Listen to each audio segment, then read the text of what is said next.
before Aegon Targaryen ever set foot on the southern coast.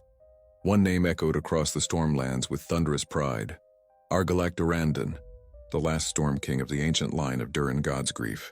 He was a warrior forged by the storms themselves, fierce, fearless, and infamous for his unbreakable arrogance. No king was more determined to resist Targaryen rule.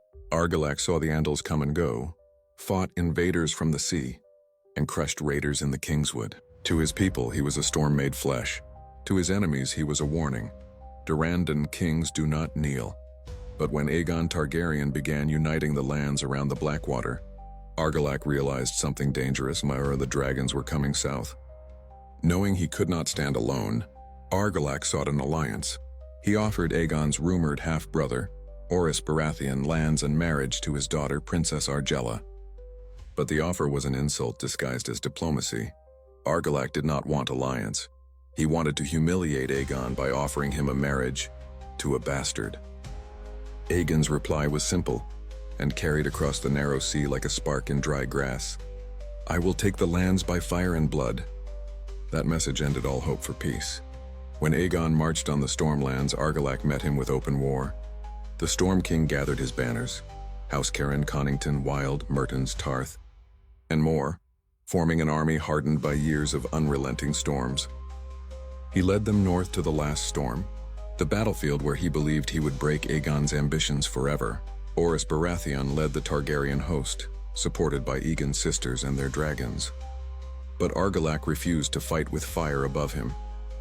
He struck before the dragons arrived, attacking Orys in a sudden, brutal assault during a raging storm. The battlefield became a chaos of mud, lightning, and steel. Warriors slipped in blood-soaked ground while thunder roared like a god at war. Argilac fought like the Storm King he was born to be. He cut down Orys's bannermen. He shattered shield walls. Legend says he killed a dozen men with his own sword, wielding it with a fury that matched the storm around him. But even storms break. Reinforcements from Aegon's lines arrived, and Argilac found himself surrounded. His men fell one by one until only he stood, armored in black steel, hair drenched with rain, refusing to yield. When House Baratheon offered him mercy, Argilac spat the words of every Storm King before him: "Durrandon does not surrender." He died with his sword in hand, face turned toward the thunder. When news reached Storm's End, Argella, the last princess of House Durrandon, barred the gates and declared herself Storm Queen.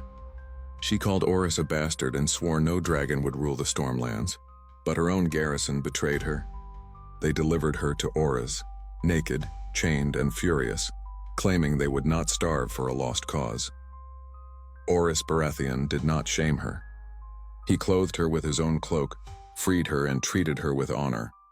Orys married Argella and took her lands and banners, not by fire but by respect. He adopted the sigil of House Durrandon, a black stag on a golden field. The Stormlands bent the knee. The storms fell quiet. House Durrandon ended. House Baratheon rose. And the last Storm King passed into legend, a man who faced dragons and died standing.